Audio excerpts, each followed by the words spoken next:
Bem, então vamos lá, vamos começar.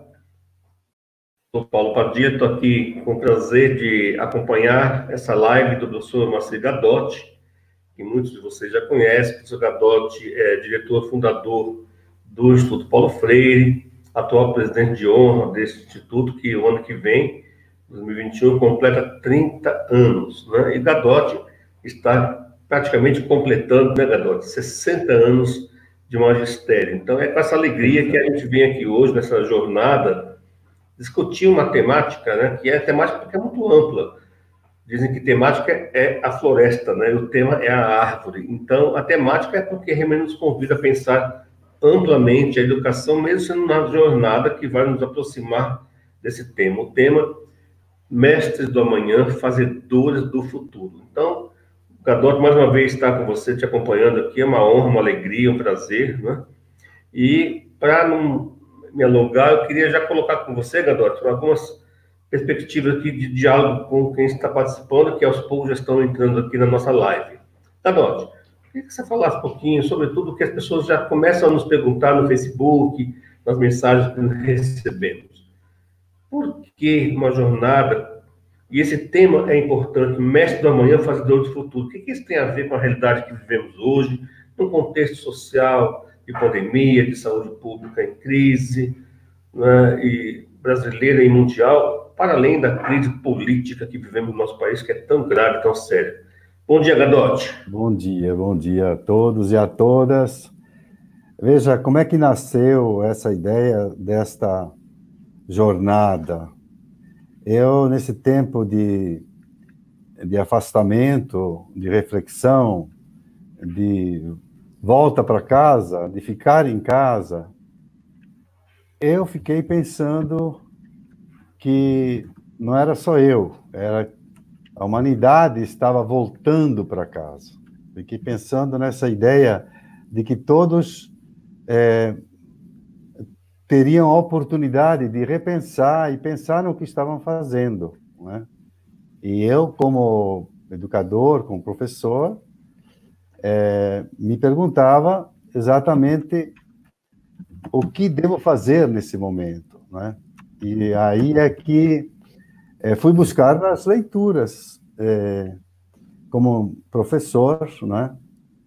E encontrei um texto do Anísio Teixeira sobre a formação do educador, chamado Mestres de Amanhã, e me inspirei nele também, só que eu mudei um pouco o de por do, tentando terminar ou mostrar um certo amanhã, não o amanhã em geral.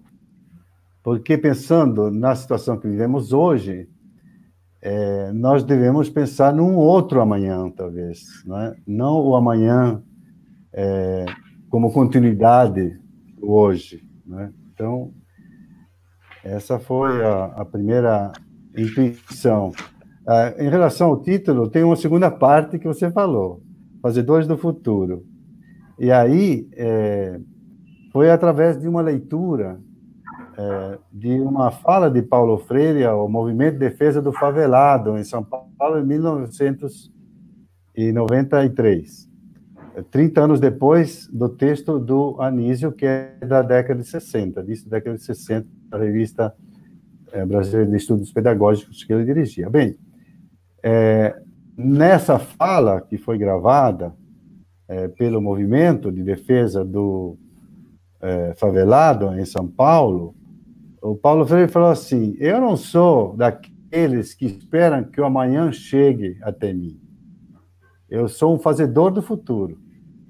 Quer dizer, não é aquele que fica aguardando que o futuro chegue, mas que faça com que o futuro seja aquele que a gente sonha, mais justo, mais feliz, mais saudável, mais produtivo, mais sustentável, né? Então, Padilha, e ouvintes que estão nos vendo agora, por aí, né? Ótimo. Tem muita gente participando já conosco, Gadotti. Nós estamos vendo aqui a lista de companheiros e companheiras que já tem convivido conosco em outras lives, e muito bem-vindas a todas e todos vocês, né, por conta do tempo, que hoje temos um tempo limitado. A gente apenas agradece que vocês estejam presentes e queremos que vocês também nos enviem suas questões, suas perguntas, que é o que vai, afinal, alimentar a nossa conversa.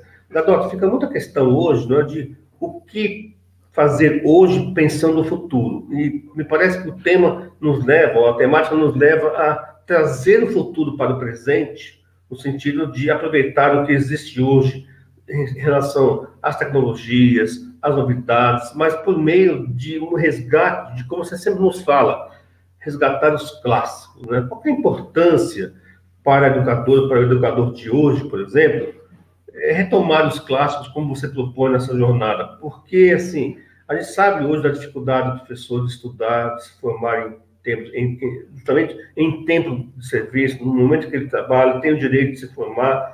E como é que a gente faz esse resgate histórico?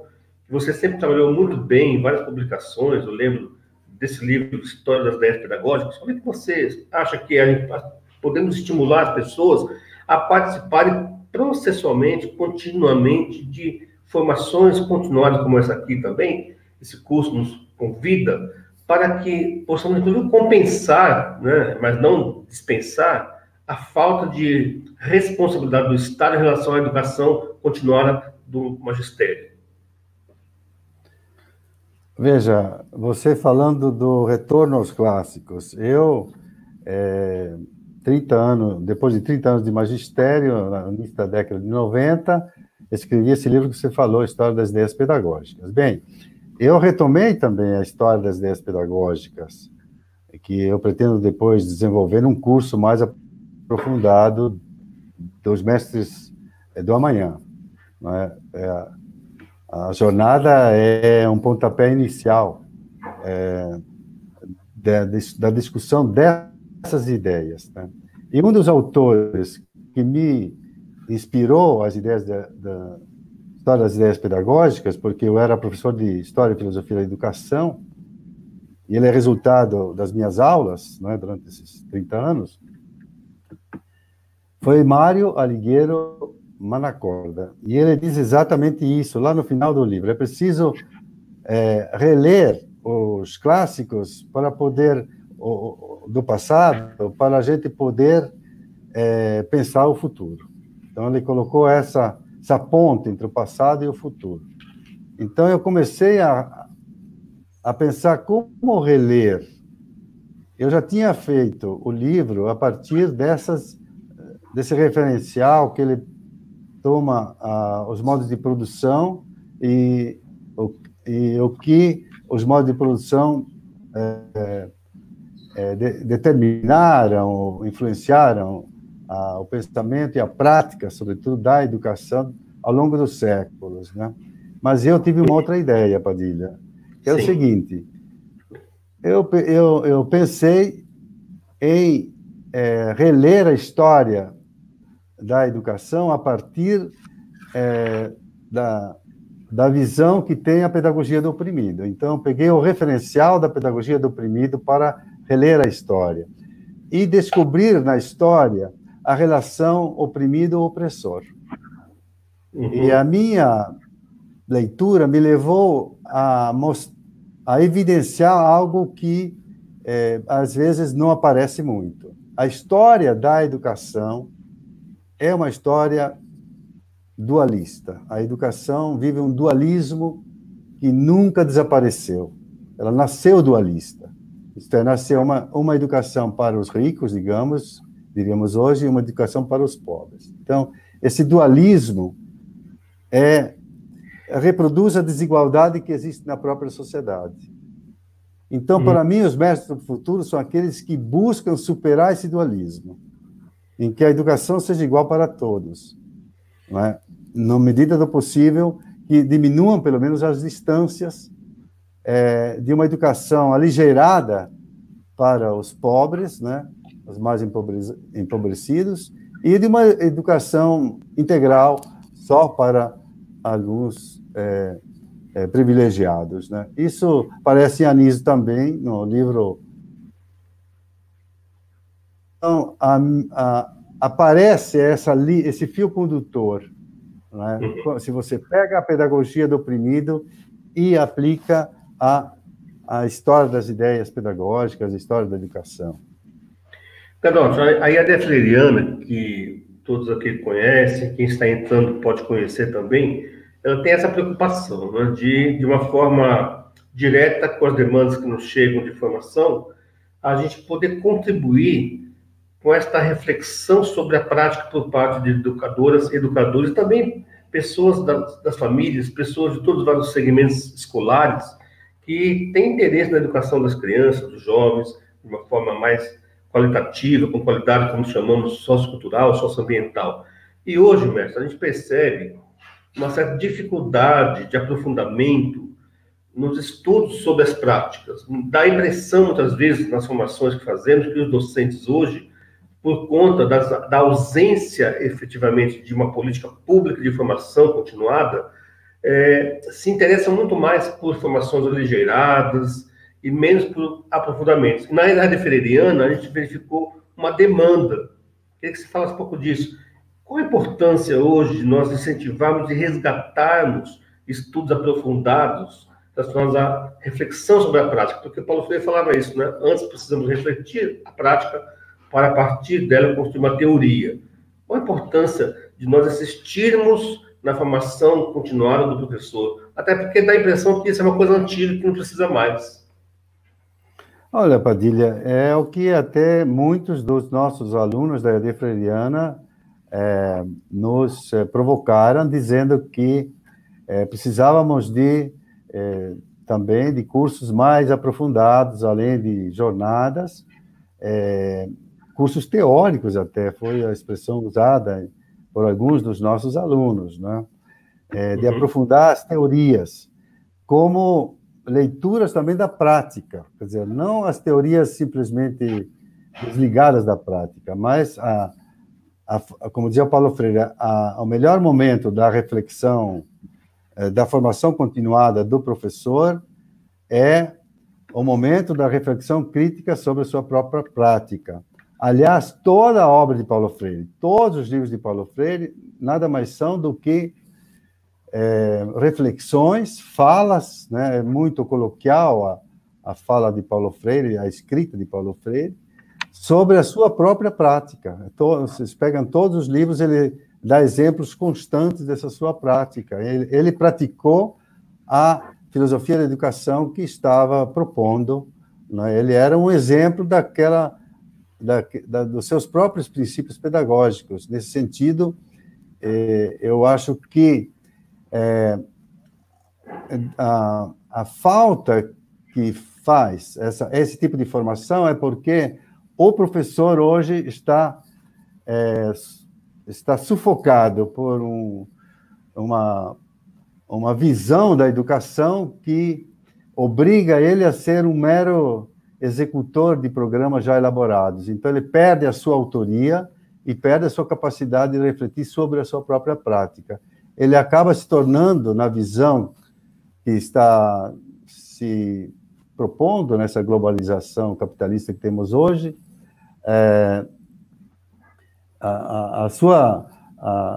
se transformando praticamente num preparador de exames, para fazer esses exames globais, do PISA e outros, né,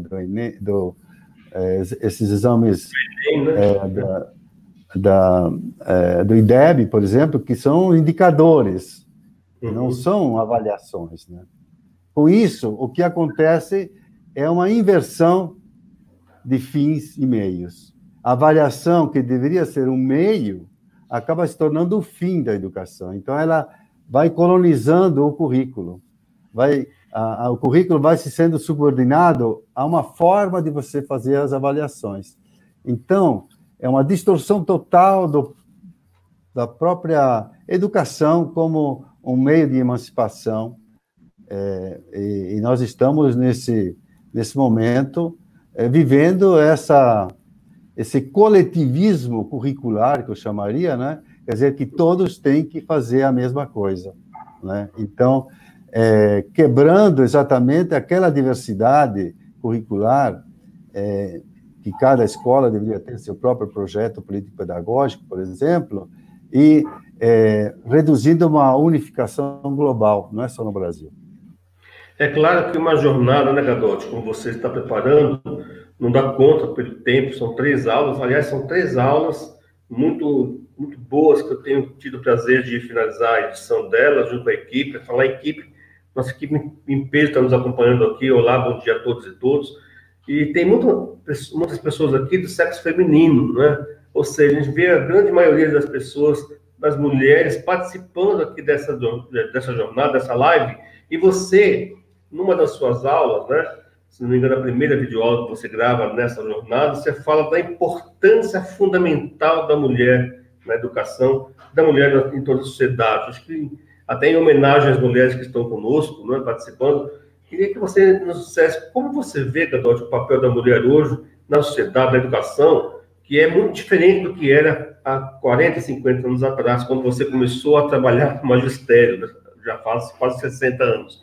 Fala um pouquinho disso, porque a gente vê aqui que elas estão muito presentes, elas são fortes, são sensíveis, são bonitas, são inteligentes, são criativas, e os homens também são ou podem ser. Então, sem essa dicotomia entre homem e mulher, aliás, quando eu falo em homem e mulher, eu posso sempre reforçar, homens, mulheres, pessoas não binárias, né, que é respeito mesmo à diversidade, ao direito da pessoa ser como ela é, quem ela é, e assumir a sua vida da forma que decidir. Então, e decidir não é porque opta, é porque assim é a questão de gênero, né? Nos ensina a respeitar a diversidade de gênero e tudo mais. Então, a mulher, né, independente do seu gênero, no caso, como ela pode mudar esse mundo e ensinar a nós, homens, a fazer isso de forma mais efetiva? Olha, na história, a educação nasceu como uma ação das mães, das mulheres, nas primeiras comunidades humanas, enquanto os homens iam caçar, pescar e trazer e prover alguma comida para aquela aldeia, para aquela comunidade, para aquele clã, a mulher que se ocupava primeiro dos seus filhos, né, e depois nascendo essas primeiras escolas informais, né, na Idade Antiga, né, aí se diversificou um pouco mais, mas o nascimento da educação nasce no seio da mulher, e vem acompanhando a história da educação. Então, ela tem uma presença massiva hoje, quer dizer, não se pode falar do professor, deveríamos falar da professora, simplesmente, né? Para mostrar que é a mulher a presença fundamental na educação, em todos os níveis também, mas basicamente na educação, na primeira educação, na educação básica, né? Uhum. E o que eu mostro é exatamente como esse machismo que existe na sociedade acaba também tendo uma influência dentro da divisão do trabalho na sociedade, e a educação só se desenvolve na medida em que esses homens e essas mulheres reivindicam, junto com a sociedade, a melhoria. Quer dizer, as conquistas que nós tivemos ao longo da história na democratização da educação, sobretudo, se deve à luta das mulheres e dos homens, né, e daqueles que eram excluídos da própria educação. Isso aparece claramente na história da educação. Quer dizer, ainda não chegamos a uma democratização, porque falei antes do dualismo. Se nós virmos só a educação brasileira, que 61, 62 milhões de brasileiros acima de 18 anos não concluem o ensino médio, mostra claramente que há o não acesso ao direito à educação de milhões de pessoas, né? Então, essa dualidade, esse dualismo ainda continua até hoje muito forte. Queria destacar, Gadotti, a fala de algumas companheiras que estão aqui conosco.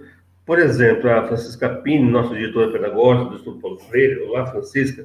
Ela fala assim, né, completa, né? Mulheres inteligentes, gestoras, educadoras, enfim. Tantos outros papéis públicos, né? Eu diria também políticos. Aí a Francisca Alves fala, somos guerreiras, né, Francisca? Saudades. E a Ângela Antunes diz, Franciscas que fazem a diferença nesse mundo. A Alves responde, duas Franciscas poderosas, né? E é assim, vamos Concordo com você. aprendendo com as mulheres, com a força das mulheres, com a sabedoria, né, Gadotti?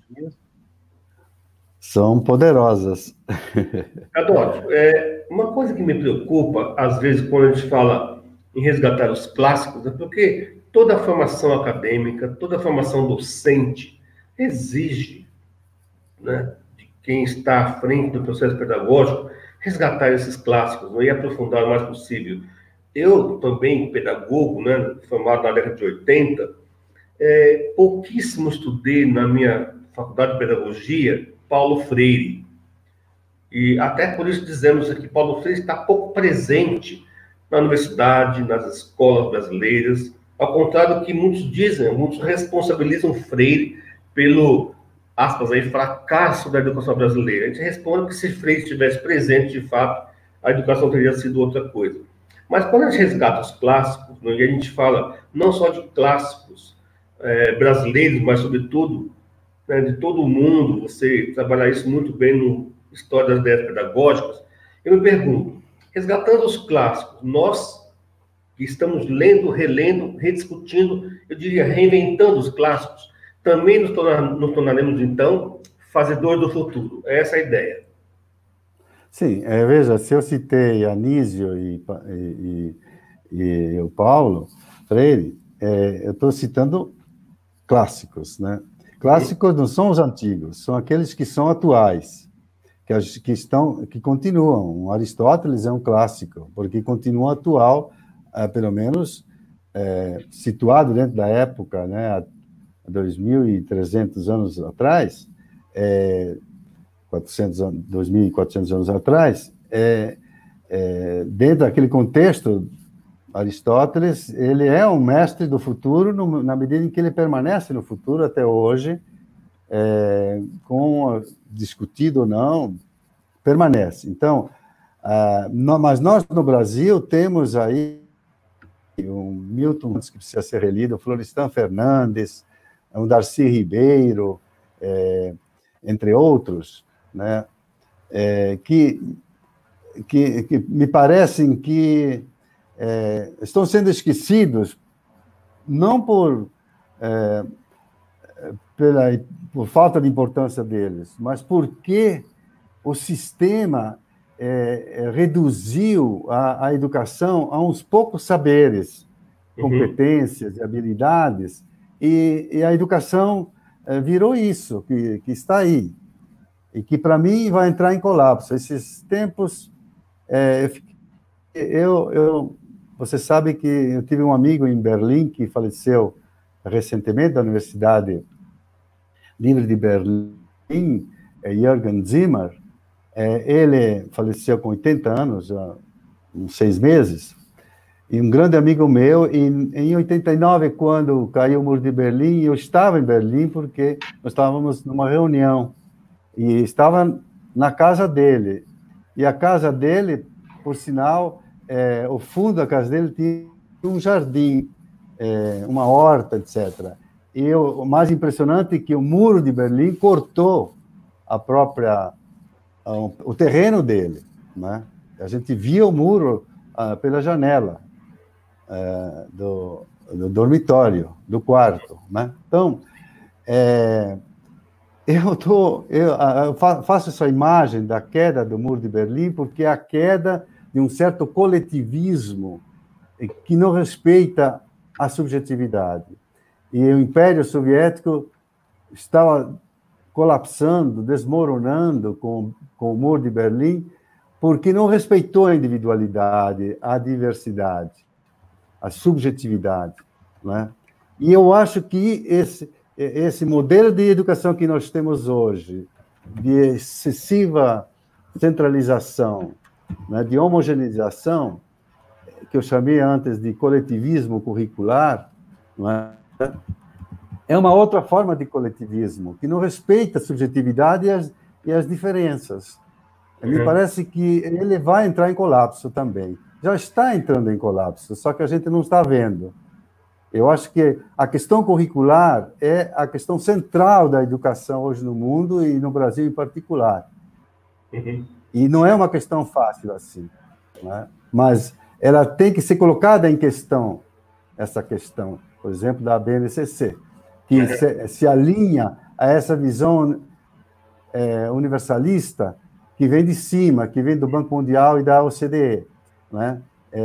Que canaliza a que haja um pensamento único, né? Destruindo o que há de mais rico na história da humanidade, que é a diversidade cultural, né? Então, precisamos ficar atentos nesse momento, né? Porque eu acho que, assim como colapsou aquele coletivismo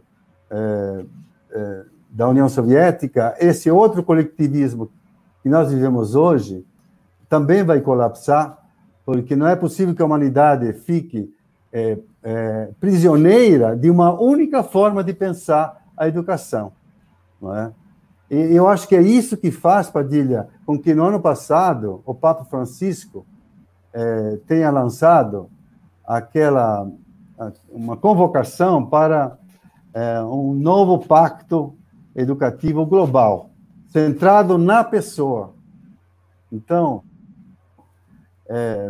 deverá, nos próximos anos, também ter um impacto essa proposta do Papa Francisco de rever a economia, a sustentabilidade e a educação, o modelo educativo, né? Eu acho que nós vamos viver, sim, um período daqui para frente que o modelo educativo está fortemente sendo questionado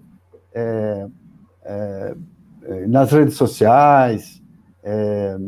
Eu acho que vai ter um papel importante as redes sociais nessa disputa de modelos educacionais também, né? Mas não só nas universidades, evidentemente, como já está tendo nos sindicatos. Eu acho que, voltando antes, essa volta para casa da humanidade, se repensando como uma aldeia, se retribalizando, digamos, com essa nova aldeia global, acho que vai nos permitir dar uma chacoalhada. A pandemia vai nos dar uma chacoalhada, porque obrigou as pessoas a se recolherem nas suas casas e a pensarem também que sentido tem a vida deles, nossa, né? E como isso pode ser, no nosso caso de educadores, nosso papel daqui para frente. Nadotti, você falou da questão do colapso, né? Eu quero aproveitar e dizer que, na verdade, a educação, como temos visto já em várias falas nas lives que têm acontecido nos dias atuais, já não vinha bem, né? Já estava mal das pernas. E com a pandemia, isso se agravou profundamente, sobretudo com as imposições da EAD, né, que se colocam sem formação prévia do professor, sem entender que os já excluídos já estão sem condições de acesso e, portanto, é uma duplicidade na desigualdade social, na injustiça social. E aí você nos traz alguns elementos agora que já nos fala da educação pós-pandemia, né, que nós sabemos quando é que vai acabar. Mas, mesmo assim, a gente tem que ter esperança, tem que ter atitude de mudança. Nesse momento, né, nos educarmos e ajudarmos as pessoas a também, sensivelmente, cuidarem da saúde, cuidarem do uso das máscaras, cuidarem deste recolhimento. E a gente vê no Brasil ainda uma grande parcela da sociedade que está achando que não vai acontecer nada, até por fala do presidente da República, que não tem nenhuma responsabilidade nesse momento com a pandemia. Parece que não está acontecendo uma pandemia no Brasil, né, para ele. Então, assim, nós temos que nós afirmarmos a cada dia nas redes sociais, nos diálogos que fazemos, por isso que eu faço questão de falar isso, né, a gente como educador realmente ter coerência e ajudar nesse sentido.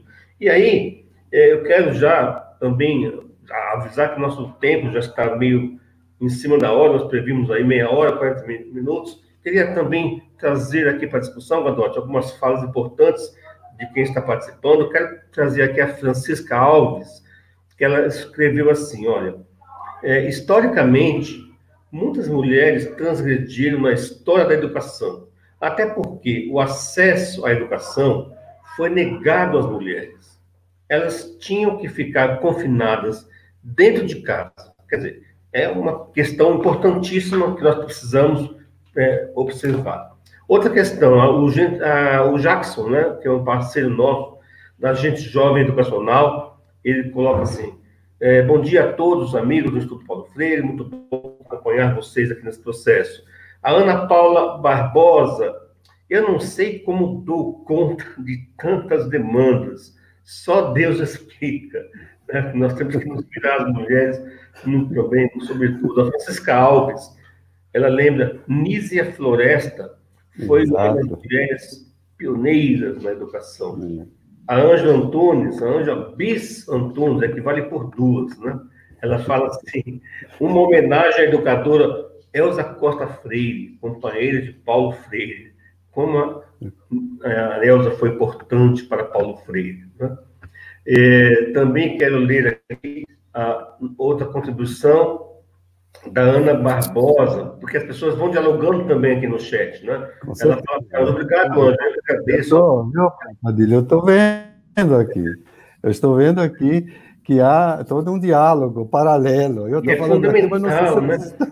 Essa é a ideia, né? Escutando, porque realmente é interessante. É essa digamos, a informalidade das lives tem que ser descontraídas nesse sentido, e elas favorecem. Uma coisa muito importante da tecnologia, essa tecnologia que a gente está usando, é que o diálogo não só bipolar aqui, né?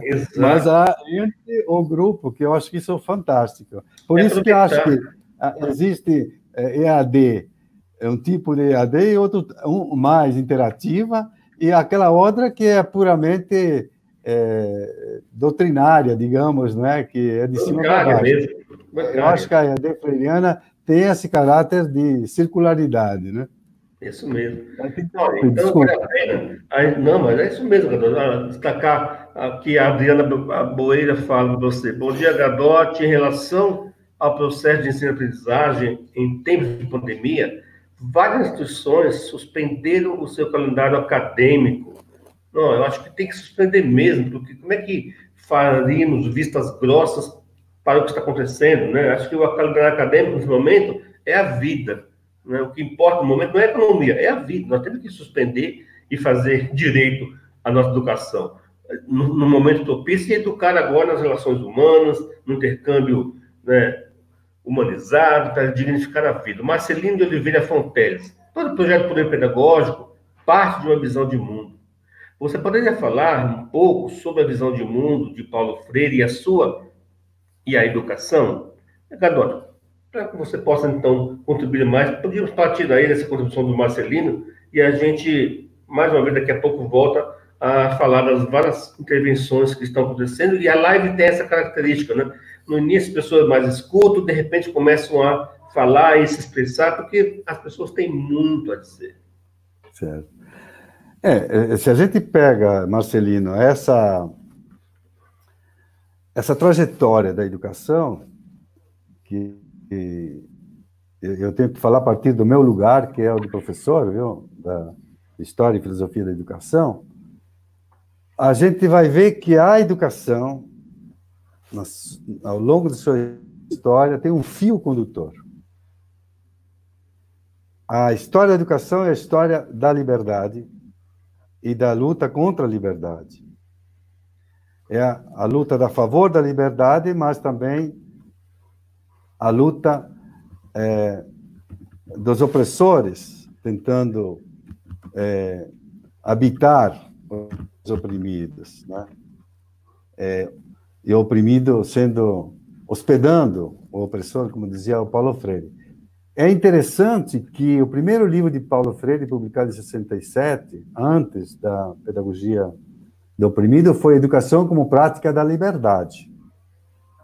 Vejam, o tema da liberdade perseguiu Paulo Freire, e Paulo Freire perseguiu esse tema a vida inteira.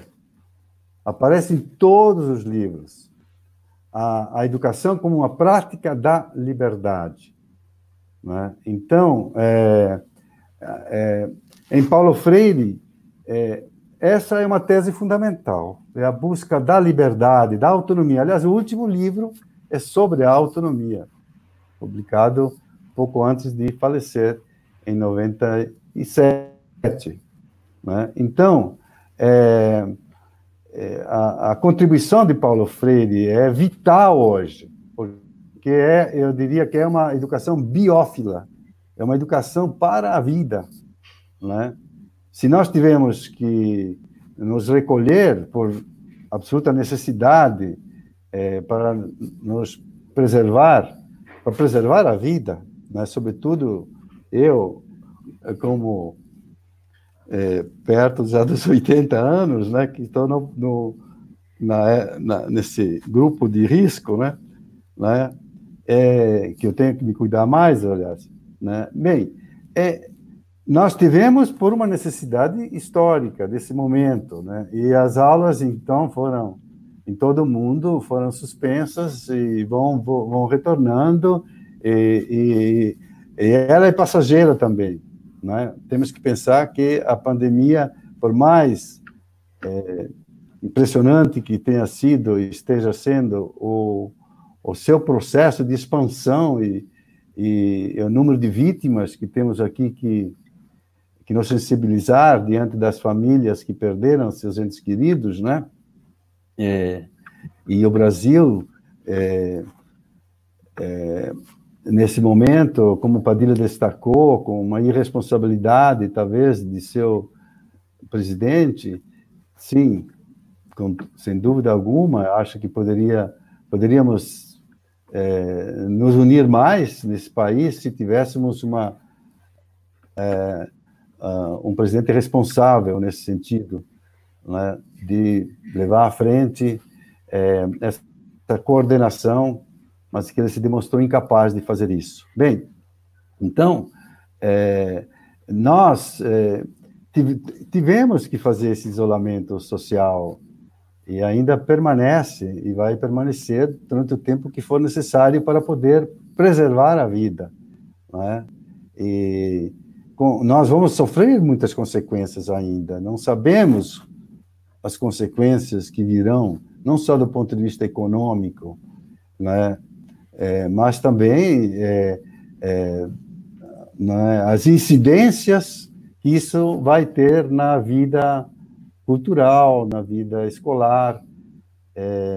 E eu acho que uma coisa é certa,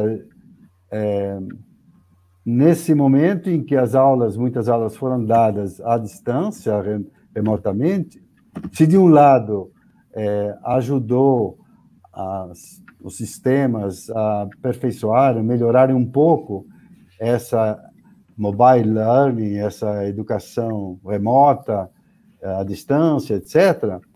Por outro lado, ela criou e ela demonstrou e mostrou claramente a injustiça que é para aqueles que não têm acesso a essas tecnologias, e que é mais da metade, em São Paulo, por exemplo. Né? Então, e que isso tem que ser levado em conta agora para não cometermos mais uma injustiça em cima daqueles que não têm acesso.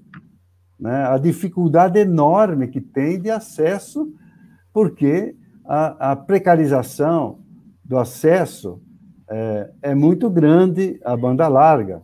Eu lembro aqui que há mais de 10 anos, a Finlândia decretou a banda larga como um dos direitos humanos. Há mais de 10 anos. Né? Por quê? Porque era uma forma absolutamente necessária para as pessoas terem acesso de igual para igual, né? Que a educação tem que ser igual para todos, as condições têm que ser iguais, as oportunidades educacionais têm que ser iguais, não é? E não estão sendo.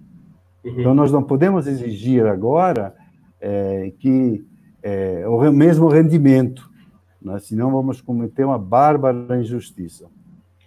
Gadotti, eu queria aproveitar, então, já que estamos nos minutos derradeiros aí, até ultrapassar um pouquinho mais apenas, mas primeiro lembrar que estamos transmitindo aqui do nosso canal da EAD Freiriana. Então, sempre pedimos que vocês que estão assistindo, dê o seu like aí, compartilhe, divulgue para fortalecer ainda mais a nossa EAD Freiriana. Temos também outras redes sociais e outros YouTubes, outros canais da IPF TV, do próprio Instituto Paulo Freire, e já anuncio em primeira mão aqui que vamos também, a partir de junho, fazer várias lives reflexivas sobre o momento atual em que vivemos e fortalecendo essa conexão de educadoras e educadores freiranos e também chamando para esse contexto nacional e internacional que vivemos hoje uma reflexão muito crítica, com matriz freiriana, mas com matriz, né, de uma educação transformadora, como sempre falamos. Mas é importante, Gadotti, antes de fecharmos aí, primeiro, Gadotti, eu queria que você no final falasse para a gente rapidamente, em flashes, né, sobre as 3 videoaulas que você gravou, o que você vai pincelando aí para nós, o que você vai falar e abordar nessas 3 videoaulas. Mas vejam que importante aqui, não dá para nos destacar, porque são participações aqui conosco instantâneas nesse momento. Ó. Aqui é a Fabiola Dantas, né, que é grande companheira já da nossa EAD, ela fala 2 coisas que eu quero destacar. O currículo precisa urgentemente ser descolonizado. Descolonizado, né? E a família completa. Precisamos debater a monocultura escolar e a construção da multicultura, né? Eu diria da intertranscultura, tá? Explica isso para a gente, né? Porque quando a gente fala em multiculturalismo, a gente pode também reforçar guetos culturais, né, em que não se comunicam, mas por isso que eu abordei já sempre a questão da interculturalidade, da intertransculturalidade, mas fundamental a sua participação, Fabiola, obrigado mais uma vez. A Joana Dark, ela traz uma questão muito importante. São as raízes que nos dão sustentação para continuar. Eu acho que isso reforça, né, Gadotti, a sua jornada, o seu curso para o futuro. A comunicação Paulo Freire, a Janaína lembra, né? Inscreva nesse canal da EAD Freiriana, clique no sininho também para receber notificações de novos vídeos. Olha aí, a Sônia Couto, da nossa também equipe diretiva do Instituto aí, né? Nosso coordenador do Centro de Referência Paulo Freire, ela fala assim, que análise importante, vamos retribalizar as nossas aldeias, né? Retribalizar, né, Sônia, conosco mesmo, né? Fernando Oliveira, Gadotti gostou, né? Fernando Oliveira fala assim, professor Gadotti, indique um clássico,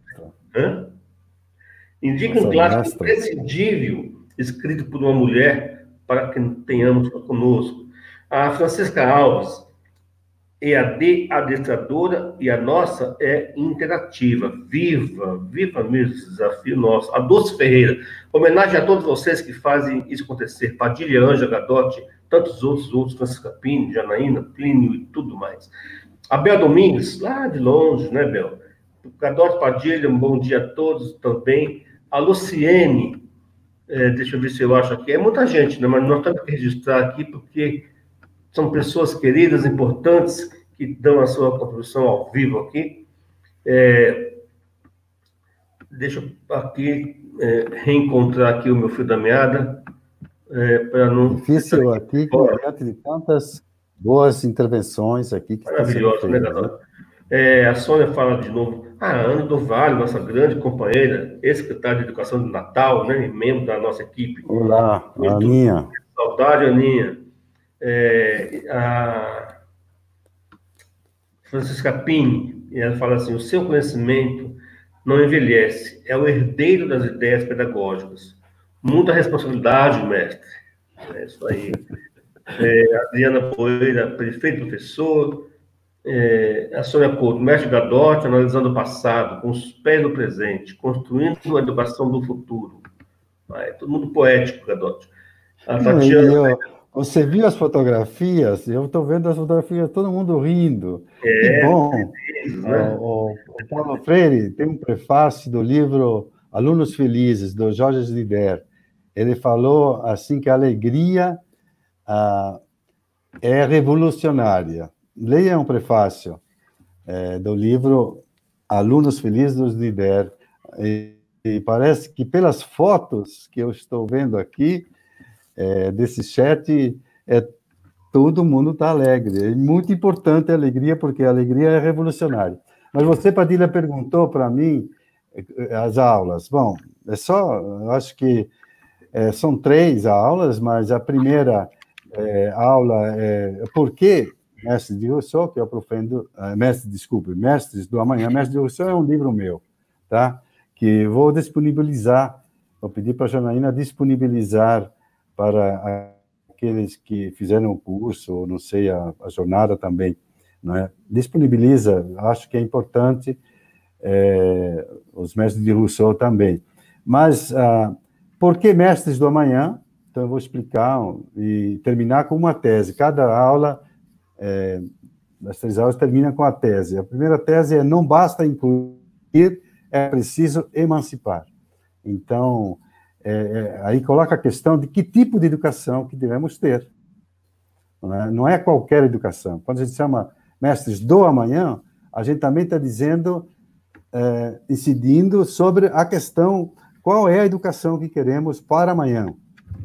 A segunda aula é: quem são hoje os mestres do amanhã? Né? E a tese complementar é: mestres do amanhã educam para uma vida sustentável. Lembrando um tema da sustentabilidade também, que o Papa Francisco colocou agora, no ano passado, como um tema central para que não destruamos o planeta. Aliás, o planeta não vai ser destruído, só vamos destruir a vida no planeta, e começando pela nossa espécie.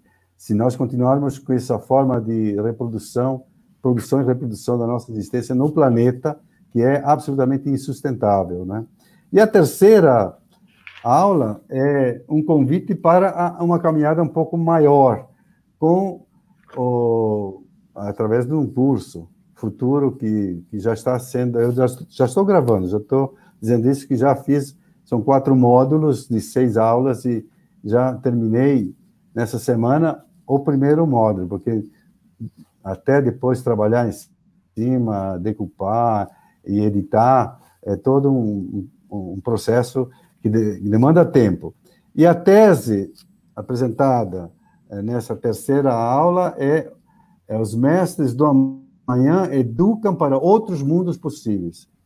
E para educar para outros mundos possíveis, uma outra educação é necessária.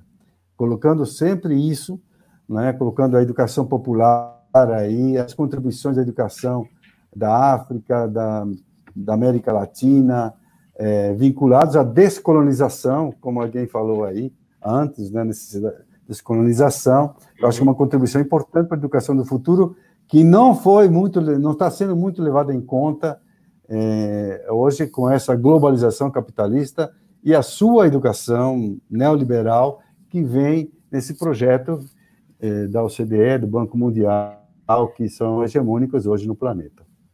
Gadotti, então, para terminar aqui, eu queria primeiro agradecer você e a todos que participaram. Você trabalha numa das suas aulas também uma frase que me chamou muita atenção, tem muito a ver com o título da jornada, né, que é: vamos subir nos ombros dos gigantes para enxergar longe, né? Então, eu quero dizer a você, Gadotti, que como as pessoas estão reagindo aqui, a Alessandra Rodrigues, ótima análise, professor Gadotti, saudades. A Yandra Firmo, né? Importantíssima reflexão sobre as imensas desigualdades na educação.